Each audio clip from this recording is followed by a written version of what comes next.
khumuka isitoko khumuka umakarabha amathaqonsele entshebeni yile siyaqandula kwi-episode yethu namhlanje siqandulo silethe indaba ezimnandi ezomnandi kubantu abaningi zokuthi iqembu lomkhonto wesizwe party is in talks with March and March.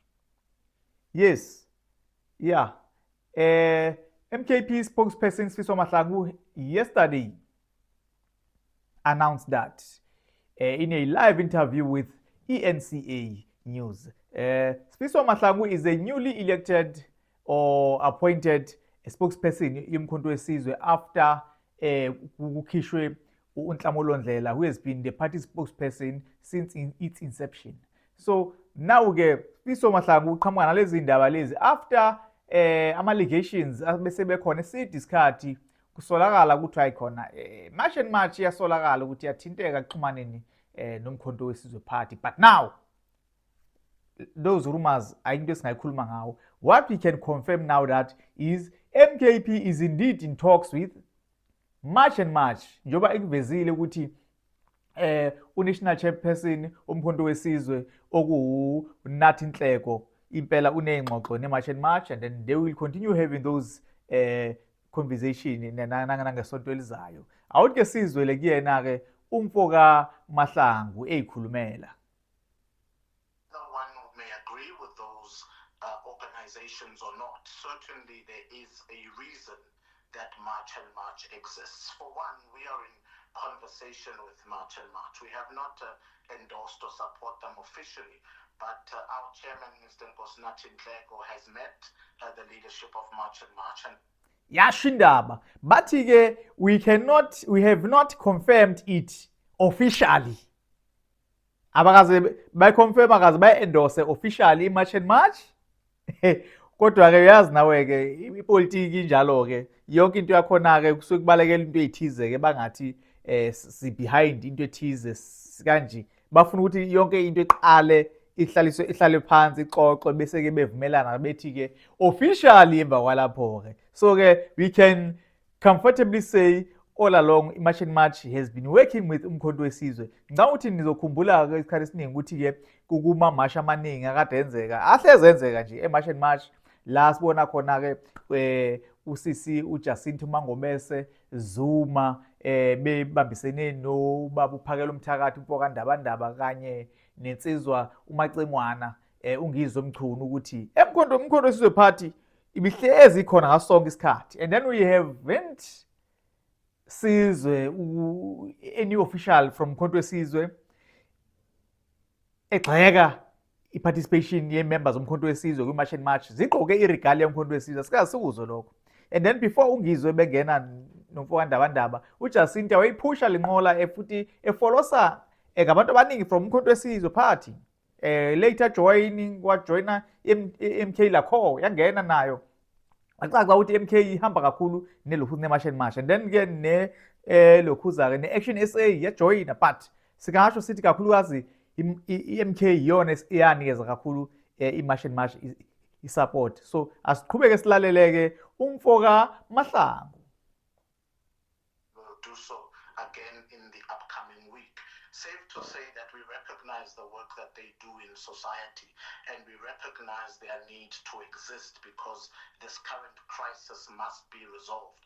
And because their stem and their stronghold is in KZN, and that is where our stronghold is.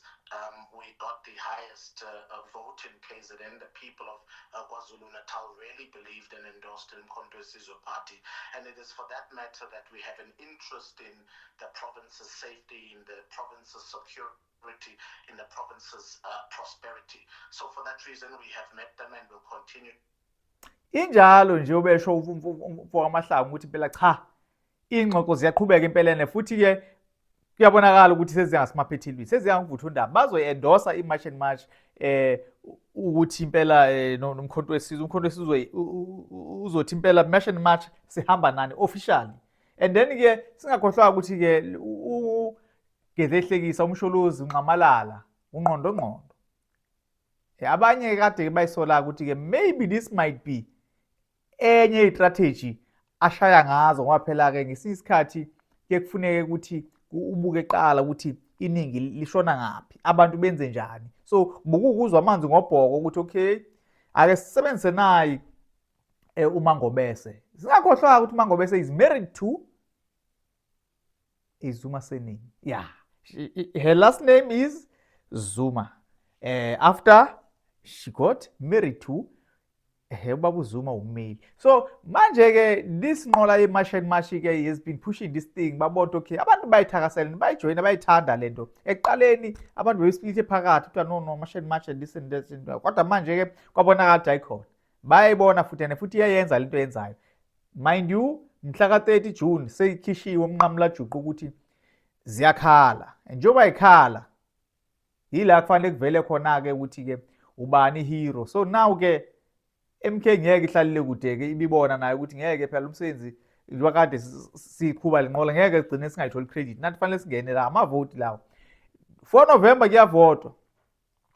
Ziyakhala. Asazi ke nophakathi mthakathi wake wavela kwenye video la bayitshengisa ukugxeka ubuholi be-IFP. Asazi ke nje manje standing sakhe noma sefirm yini ku-IFP noma kwenzakalani, but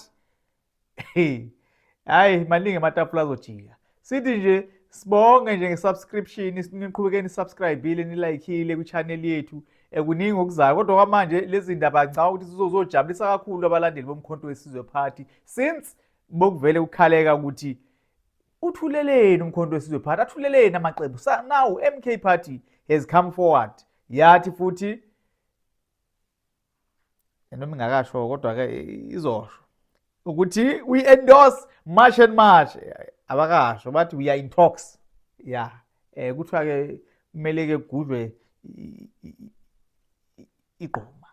Awuvela iqonde nje uthi uyagudla.